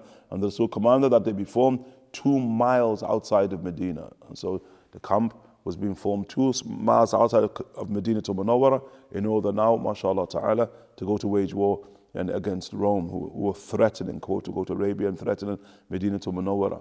And so thereby, the news reaches Usama 2 miles out that the Prophet ﷺ has fallen ill. And so saying, Usama will now come into Medina and now to be, mashallah ta'ala, alongside the Prophet ﷺ. Until the Prophet ﷺ seemingly or does recover, ﷺ, and then he commands Usama, now go back to the army, go back. Okay, go back. Okay, and all just wait my commandment. Just wait my commandment, but now go and be with the army. As I say, Usama at that point will leave the side of the Prophet ﷺ. He'll go now, wait with the army 2 miles out, ready to go north, and then thereby the news that reaches him is that the Prophet has passed away. Saying Usama and Ibn Zayd rahimahullah ta'ala. Okay, and the Prophet was wearing a qitri garment. We did this in the garments of the Prophet. Qitri, either it's from Burud al-Yemen. It's from the garments of Yemen, in a qitri. Okay, that's of the meaning of qitri, Burud of Yemen, mashallah ta'ala, as we understand, pinstriped. I can say the qitri garment. Otherwise, others say that the qitri garment is a garment that comes from Qatar, what we now call Qatar, which is the Arud, Eastern Arabia. Okay, he's wearing a qitri garment that he had thrown on loosely. It just wraps around the Rasul and is tied upon the shoulder of the Prophet ﷺ, one cloth, sallallahu alayhi wa sallam. And then he led them, the companions, in prayer, sallallahu alayhi wa sallam, when the Prophet ﷺ goes out. In the riwayah which expands upon this tradition, although the Imams rahimahullah ta'ala said that this could happen on multiple occasions, but there is a final occasion which is inside of the Sahih al-Bukhari, where when the Prophet is being brought in, and in this case it's by Sayyidina Usama and Sayyidina Ali, okay, like this tradition. And the Prophet has been coming in the qitri garments, thrown on as described loosely, and as we said, the Rasul, and shuf, you ain't picking up the Rasul. We mentioned the hadith of Sayyidina Ali, Karamallahu wajhu, so that the actual feet of the Rasul are just dragged into the mosque. So that when you look into the floor of the mosque, they're going to see two sort of lines falling in the mosque. And the prayer has already been established, okay, under the leadership of Abu Bakr, Abu Bakr bi-Salah. Command Abu Bakr to lead the prayer. And so Abu Bakr leading the prayer, but the Siddiq radiallahu anhu were not now, akada. When he now sees the Rasul sallallahu alayhi wa image, sallallahu alayhi wa alihi wa sahbihi wa sallama, then Abu Bakr at this point now moves back. He wants to move back into the ranks, into the first row, so the Rasul sallallahu alayhi wa sallam can now lead the prayer. But then the Prophet sallallahu alayhi wa sallam emotion to Abu Bakr, for Abu Bakr to remain in his position. And so Abu Bakr remains in his position, and so thereby the Prophet sallallahu alayhi wa sallam goes and he stands in front of Abu Bakr as-Siddiq فصلى أبو بكر بصلاة النبي وصلى الناس بصلاة أبي بكر. And so thereby Abu Bakr prays following the Prophet ﷺ, whereas the congregation now will pray following Abu Bakr as-Siddiq rahimahullah ta'ala. The uniqueness of the prayer, but the Imams rahimahullah ta'ala, they say that is the prayer. And ينبغي, it's important for the Imam, and when he's in the position of Imamat, يستشعر that he's following the Nabi, that the Nabi is the Imam. The Rasul has not given up his position of Imamat for anybody. And nobody's the naib, nobody stands in the mawqif of the Nabi sallallahu alayhi wa sallam. That mawqif is his sallallahu alayhi wa sallam. That's his position, that's his station. Follow him. Okay? Well, otherwise, not even as your Imam, you're the one who also has to say, Assalamu alayka, ayyuhan nabiyyu, rahmatullahi wa barakatuh, isn't it? Oh, peace be upon you. Not peace be upon him. Not like, sallallahu alayhi wa sallam. Assalamu alayka. That's why the Imams rahimahullah ta'ala, they inform us and they teach us that it's one of the places, yanbaghi, inside the entire prayer, you have to have hudur. There has to be presence there. Assalamu alayka. You have to have presence, and you give salam to the Prophet sallallahu alayhi wa sallam. And that day, after the Imams have been light upon you. Otherwise, Imam Ghazali rahimahullah ta'ala, he says you have to fiqh. He says you have to have presence from Hamza in Allahu Akbar to Assalamu alaykum, mim there. The entire prayer, you have to be present. Ghazali, fiqhan, I'm talking about tasawwuf, fiqhan, that you have to have presence through the entirety of the prayer, or your prayer is batil, repeat your prayer. Sure, isn't it? Problematic, isn't it? On Ghazali's madhab, all of us have a lot of qada. We have a lot of qada, we have a lot of makeup to make up, yani. رضي الله تعالى عنه يعني وأرضاه. شوف كيف. وبه إليه قال حدثنا عبد الله ابن عبد الرحمن قال حدثنا محمد بن المبارك قال حدثنا عطاء بن مسلم الخفاف الحلبي قال حدثنا جعفر بن برقان عن عطاء بن أبي رباح يعني عن الفضل بن عباس رضي الله تعالى عنهما قال دخلت على رسول الله صلى الله عليه وسلم في مرضه الذي توفي فيه وعلى رأسي عصابة صفراء فسلمت عليه فقال يا فاضل قلت لبيك يا رسول الله قال اشدد بهذه العصابة رأسي قال ففعلت ثم قعد فوضع كفه على منكبي ثم قال فدخل في المسجد وفي الحديث قصة. Okay, طيب. Here in this tradition here which is related upon the authority of Sayyidina Fadl يعني رضي الله تعالى يعني عنه وارضاه يعني Sayyidina Fadl ما شاء الله I like Quraysh in general. And the Quraysh in general are extremely beautiful people, yani. The men are handsome, the women are beautiful. How can they say Quraysh? They say Quraysh is mufrit, yani, and they're easily recognizable. And you buy that. Yani. That's why, for instance, the hadith there of in Mismo, Abu Nu'aym brings it, of saying Jubayr ibn Mut'im, rahimahullah ta'ala. And where is Jubayr ibn Mut'im? He's in Busra. He's in Busra, northern Arabia there. And as he walks in Busra, he said people approach him. Anta min Ahl al-Haram. Just he doesn't even know them, they don't know him. Are you from the people of the Haram? They said the first meaning of Haram meaning Mecca. Of the first meaning, what do you mean from people of Mecca? Because Quraysh are very distinct. And they're very, very distinct. Like it's like, it's like if you flip through the room, like nobody in this room is distinct such that you can be certain to say you're from there or you're from there or you're from there, isn't it? You haven't got what I'm saying? But there are certain people that you see, we can mention certain races on the world. If you see them, you say, oh, he's from there, isn't he? Because they're very distinct the way they look. Everyone got what I'm trying to say? Like a Quraysh were like that. If you saw them, oh, they're from the people of the Haram, that's Mecca. They have a very, very distinct appearance, Quraysh. But part of the distinction is also a distinction of beauty, yani. And that kind of fadl. Fadl, yani, I'm just mentioning as an example, because in his biographies, they're saying, Fadl ibn Abbas, mashallah, mufrit, yani, in terms of the beauty, radiallahu ta'ala, yani, anhu, yani, wardahu, saying Fadl ibn Abbas, anhu, wardahu. There's a tradition where saying, Fadl, they say, he's radif. And when you say someone's radif Rasulullah, like Usama, radif Rasulullah, it means you got the privilege of riding on the same beast as the Rasul. So in the fadl of them. But in this beautiful tradition, and saying the fadl is with the Prophet. You just seeing, how can we call it? The Sahaba of them, what's the way we want? They're real people. The realness of the Sahaba, even in the presence of the Rasul sallallahu alayhi wa alihi wa sallam. And so he's there with the Prophet sallallahu alayhi wa sallam on the same beast of the Prophet sallallahu alayhi wa sallam. Then he sees like a woman, Qurayshiyya, as you said, mufrit, yani khalas, of extreme beauty. So father like, father like that. And then the woman, she's father, and she's like, so you just lock the eyes, both of them lock the eyes. And there's the Rasul, you're in the beast of the Rasul. So the Rasul gets hold of the head of Fadl, and the Rasul's trying to put Fadl, and the Rasul's pushing the head of Fadl to look away. Fadl, both of them looking at each other. Say the Fadl radiallahu ta'ala anhu wardahu. Then I went to see the Messenger of Allah sallallahu alayhi wa sallam during his illness, from which he was to pass away. Saying the Fadl radiallahu anhu wardahu says about the Prophet sallallahu alayhi and he was wearing a yellow piece of cloth around his head, and isabat safra. Remember that word isaba could also be imama, and again this could be used for the Prophet as wearing a yellow turban. Although what seems more likely here is isaba just means like a piece of cloth that a bandage, okay? Like here translated as a yellow piece of cloth. That it could be, it's more literally understood as a bandage, like he's bandaged his head, sallallahu alayhi wa alihi wa sallam. But it could also be understood as what, as a turban, because the word isaba, like we said that the Prophet sallallahu alayhi wa sallam was wearing an isaba to soda, imama to soda, and a black turban. In the tradition, and isaba to desma in a riwayah, meaning isaba, imama, turban. And so likewise you could carry it here. And what we're saying here, because now it gives greater expansion, isn't it? And in terms of the colors of turbans, because now we can say, oh, look, the Rasul says I'm wearing a yellow turban here.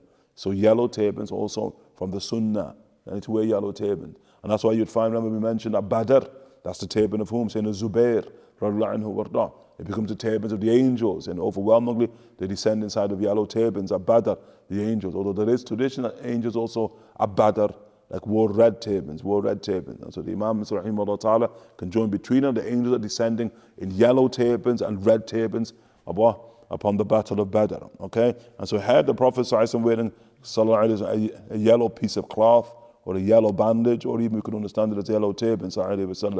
I greeted him, whereupon he said, "O Fadl," to which I replied, "Labbaik," and at your service, O Messenger of Allah. Remember, labbaik is a big word, isn't it?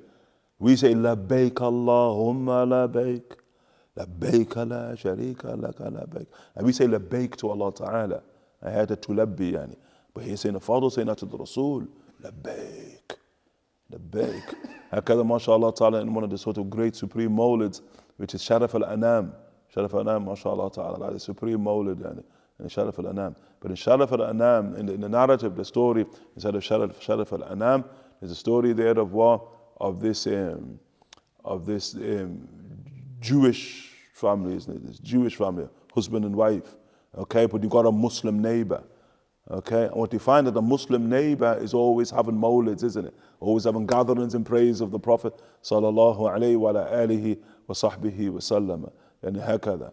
And so shuf, like what eventually happens inside the narrative inside the great Mawlid Sharif al-Anam is that like the Jewish woman who has the Muslim neighbor is always having mawlids and she's asleep and now she's in a dream state.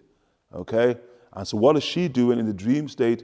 She's entering, mashallah ta'ala, into one of those mawlids. She's attending one of the mawlids of her neighbor. Okay, so when she enters into the mawlid of her neighbor, look, she's Jewish, non-Muslim, but now she's dreaming of the mawlid of her neighbor. So she enters into the mawlid. Then when she enters into the mawlid, she just sees nur. She just sees Jabah. She's light and beauty. This man, she's like, who is that? Yani? And so then her neighbor says to her, oh, that's Rasulullah. Sallallahu alayhi wa sallam. That's the messenger of God. Sallallahu alayhi wa sallam. And so she says, if I speak to him, do you think he'll respond? I'm not even a Muslim. So do you think if I speak to him, he'll respond? As you've learned now, the Rasul always responds to the request, isn't it? So if I speak to him, do you think he'll respond? And she says, yes. And so thereby she goes to address the Prophet sallallahu alaihi wasallam, and then the Prophet sallallahu alaihi wasallam, he says, labbaiki. That's what we want today. He says, labbaik. Says, oh, that's a big word to address someone with. Labbaik. And so she says to Rasul, would you say to me, labbaik, when I'm not even upon your deen? I'm not even a Muslim? You know, she's shocked. Would you say that? And then the Prophet sallallahu alaihi wasallam, he said, I didn't say labbaik to you, save that I knew that Allah Ta'ala قَدْ هَدَاكِ Allahumma salli wa sallim. I only said it because I know Allah already guided you. You Muslim. You didn't even know it yet. You Muslim. Sure. And so she Muslim inside of the dream state. So now when she wakes up, Muslim. She Muslim, yani. She Muslim. So she's like, oh, no, but how am I going to break that to my husband? And how am I going to break it to my husband? I can't decide for her now. How am I going to break it to my husband that I'm Muslim? Yani? So she's thinking about it. So now when she gets up, thinking, how am I going to break it to her husband? She finds that, mashallah ta'ala, the house is all clean, and mashallah ta'ala, the husband got up early, crack of dawn, and cleaned up the whole house as if he's expecting a guest. And she's like, why? Like, why we did this? And he goes, oh, you don't know? She goes, no. He says, my expectation is, you know the one who you became Muslim at his hands last night? I did too, innit? So sure, I kind of opened about, they'd seen the Rasul both separate inside of the dream state, yani, and both of them became Muslim in the dream state, and it overflowed to the wake state. True story, yani. And the cave, subhanallah. That's what Imam al-Bukhari, rahimahullah, inside of the Sahih, he has a chapter about shared dreams, isn't it? Two people at the same time having the same dreams, seeing the Rasul, both become a Muslim, subhanallah. Hakada labbaik, hakada. Sallallahu alayhi wa alihi wa sahbihi wa sallam, saying, Fadl, labbaik, and your service, O Messenger of God. The Prophet ﷺ said to him, tighten this cloth around my head. And so I did. Then he sat up and placed the palm of his blessed hand on my shoulder. And that day, isn't it? Look at the point. Shuf. Subhanallah. How you find in traditions there? That day, the Prophet puts his hand on my shoulder. But that alone for them, great, isn't it? Like the Prophet in the hadith in Sahih Bukhari, Abdullah bin Umar, the Prophet said, أَخَذَ بِمَنْكِبِ. The hadith of Abdullah bin Abbas, the younger brother there, أَخَذَ بِمَنْكِبِ. The Prophet took hold of my shoulder. And like placed his hand upon the shoulder. But he was saying, Fadl, rahimahullah ta'ala, he placed his hand, his blessed, the palm of his blessed on my shoulder and stood up. Okay, sallallahu alayhi wa alihi wa sahbihi wa sallam. The Prophet uses it to stand up, sallallahu alayhi wa alihi wa sahbihi wa sallam. Okay? And thereby here you see the flip of the meaning of the word qa'ada.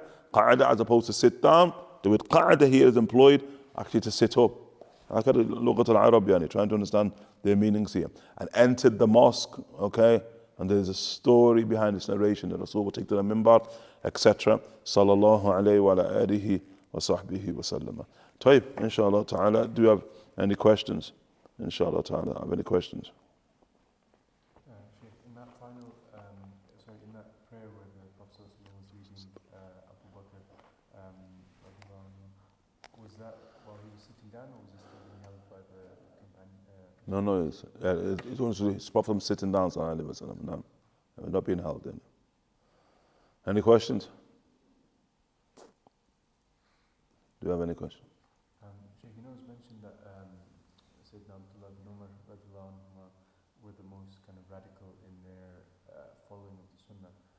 does that also relate to their perfection in emulation? Of course, it's perfection, but it doesn't mean the Sahaba, especially the major Sahaba, are any less perfect. Because you're just dealing with different approaches to the Rasul Sallallahu Alaihi Wasallam. But obviously, you can say that the fadl of Abdullah bin Umar rahimahullah ta'ala is that it allows those after the Prophet Sallallahu Alaihi Wasallam to understand exactly what the Sunnah was. Because if somebody has become more expansive, as many Sahaba were, in their interpretation of the Sunnah of the Prophet ﷺ, then we could not necessarily, through them, through their own example, in the absence of the hadith, clarifying what a Sunnah was, we wouldn't necessarily know what the literal Sunnah was, would we? Because we're getting the sort of the expansive understanding of the Sunnah. But with Abdullah bin Umar, it's literal. So when we don't find traditions, we mention as an example about the beard of the Prophet ﷺ. What was the length of the beard? We don't have a tradition about the length of the beard. But we know Abdullah bin Umar rahimahullah ta'ala, if the beard came beneath the qabda, then he would cut. So from that, because we know he's so literal, then we understand the beard of Rasul never came beyond the qabda, okay? So we can do it with him, but we can't really do it in the same way with other companions, okay? Why does that not relate to kind of, as in terms of his rank being not as great as, for example, the Khulafa Rashidun, or if he, like, as in if his emulation was so strict or so exact, because the Sunnah is not only in strictness. That's all, because not only for just because he's the most literal, it's not necessarily he's the greatest upon the Sunnah.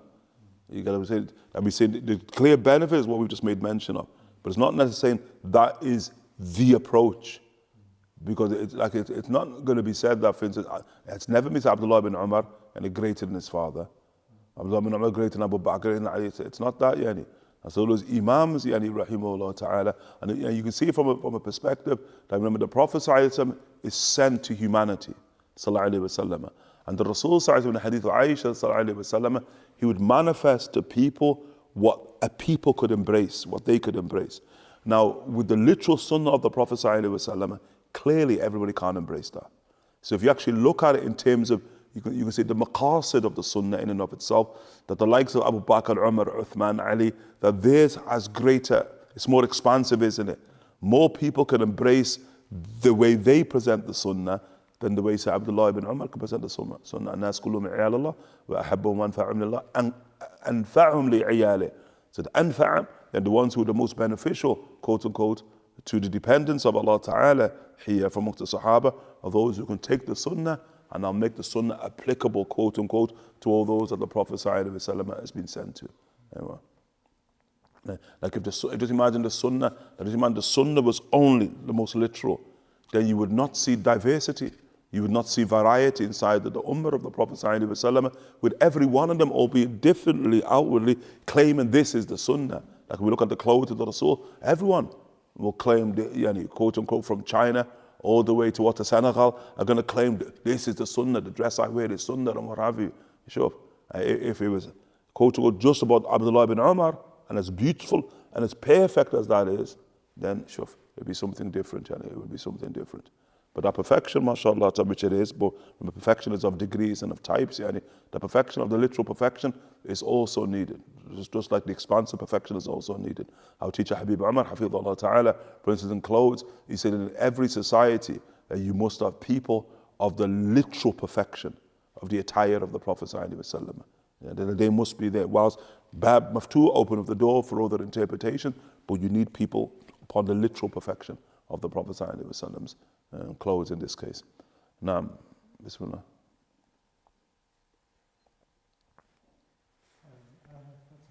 People who are saved because they lived in between the times of the prophets and had no guide to righteousness. Is this the take of the Ashari school? So the question is that the Ashari school position. Yeah, it's a school of Ashari, yani. Ahl al-Fatra, we said Ahl al-Fatra, the Ashari school of those who live between the prophets and they don't receive, quote unquote, the message of the prophets. Okay, you get the point? Them people, that is no standard upon which they can be judged, and so thereby in the next world, they're najun, that they're saved. So they have salvation. Salvation means they go to paradise. Is that the question? Any other questions?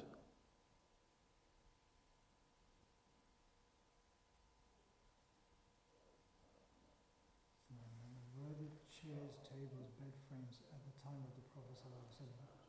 If not, were there chairs? If not, it is preferable not to have these items of furniture. Is it preferable not to eat with cutlery, even if your guest is more at ease with cutlery? Is transportation by horse preferable to transportation by car? And if the key word is preferable, okay? And so in terms of furniture, what is preferable is the furniture of the Nabi, sallallahu alayhi wa sallam, okay? And in terms of quote unquote of eating utensils, what is preferable are the eating utensils of the Prophet sallallahu alayhi wa sallam, okay? In terms of transport, what is preferable is the means of transport that the Prophet sallallahu alayhi wa sallam himself employed. That period, full stop, not even open for question. But because it's preferable, it doesn't mean two things. The other quote unquote means of transport, other means of cutlery, other items of furniture cannot be preferred, okay? And it obviously certainly doesn't mean any ordinarily that they quote unquote, that they're not of religion or not legitimate quote unquote practices inside of religion, okay? Remember, law, like everything else, has a scale, it's upon a scale, yani. You get the point? So it's like, where do you place this upon a scale? And so the Prophet ﷺ, for example, the Prophet ﷺ doesn't sit on chairs, sallallahu alayhi wasallam. Although the Prophet ﷺ sat upon what's called the dakka, sallallahu alayhi wasallam, the Rasul sallallahu alayhi wasallam, who sits upon the floor, sallallahu alayhi wasallam, and hakadha the Sahaba become accustomed to. Until obviously, إِذَا جَاءَ نَصْرُ اللَّهِ وَالْفَتْحُ وَرَأَيْتَ النَّاسَ يَدْخُلُونَ فِي دِينِ اللَّهِ أَفْوَاجًا. Towards the end of Nubuwah, now the mosque Milyan, mashallah ta'ala, how many Sahaba are there? And every one of them, and with the veil, obviously, we understand the context from Shama'il, are just trying to get a glimpse of the Rasul sallallahu alayhi wasallam. But the Rasul sallallahu alayhi wasallam, now sitting on the floor, it doesn't allow those who ukhriyat as-sufuf at the end, there to get a sort of a clear sight of the Prophet sallallahu alayhi wasallam. So Sahaba thereby suggest that the Rasul sallallahu alayhi wasallam, like we build something upon which you can sit, Rasulullah, and then thereby you can be seen by all.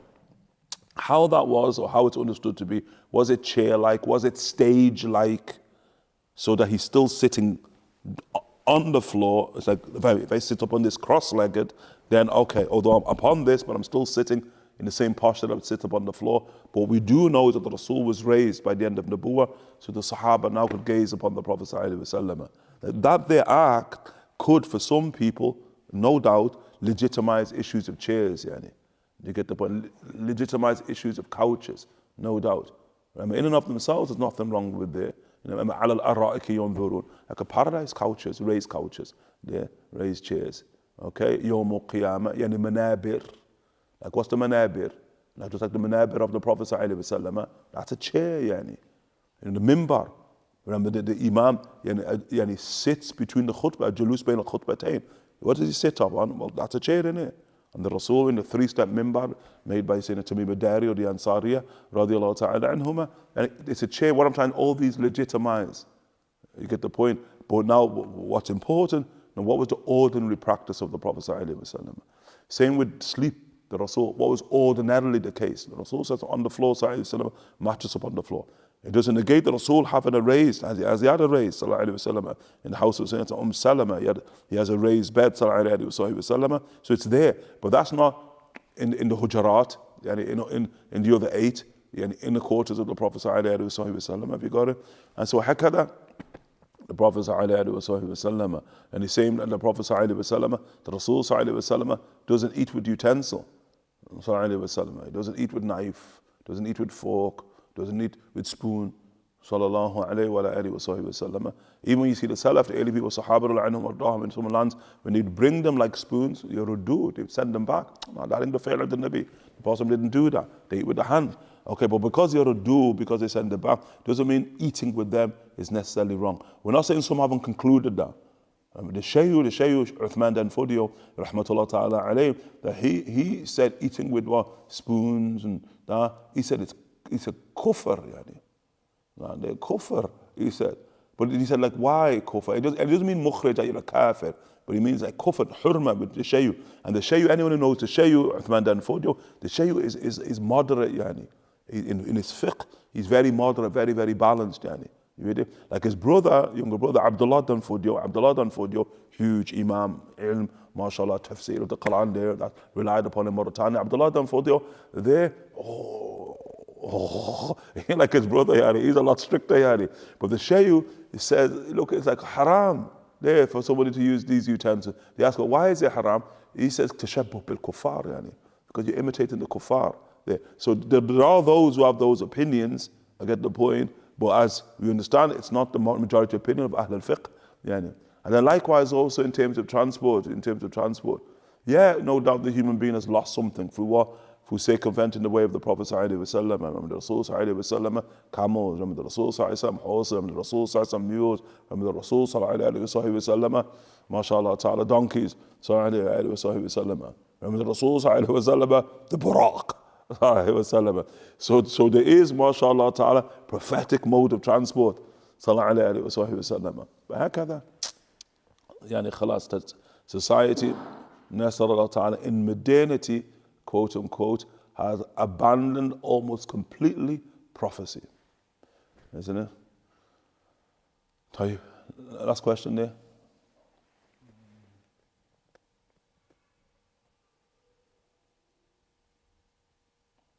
Shaykh, in a previous lesson you mentioned the herbs regards for certain families for carrying khuluq in the bloodlines, the so-called marriages that occurred. Did this extend to Quraysh, and what does this mean in modern day for lineages that descend from the Arabs and Quraysh? Should we try to verify them?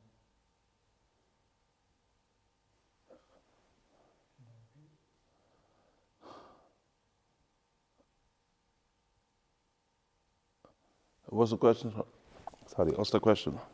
In a previous lesson you mentioned the Arabs regards for certain families for carrying khuluq in their bloodlines, and the so-called marriages that occurred.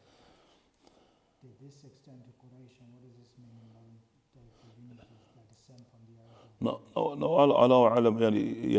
the reality, I get the question, but the reality of nasab or of line, that we made manifest yawm al-qiyamah, and it's a right of a human being, yani.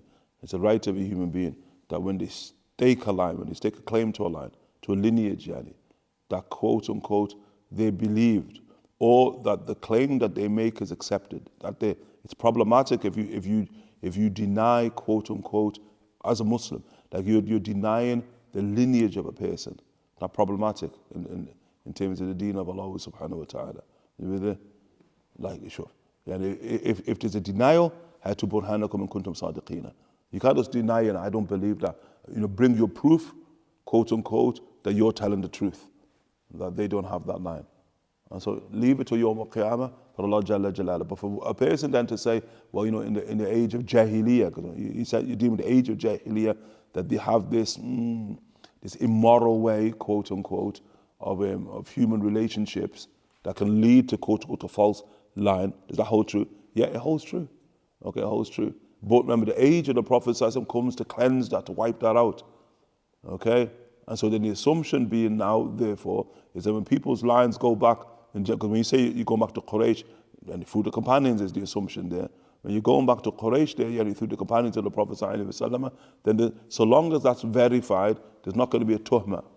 And then it's not even, when you say you go back to Quraysh, it's not even sound, like, and we will say it, no, we won't say it. But go on, that's it. That's all the fuck he's going to say on it.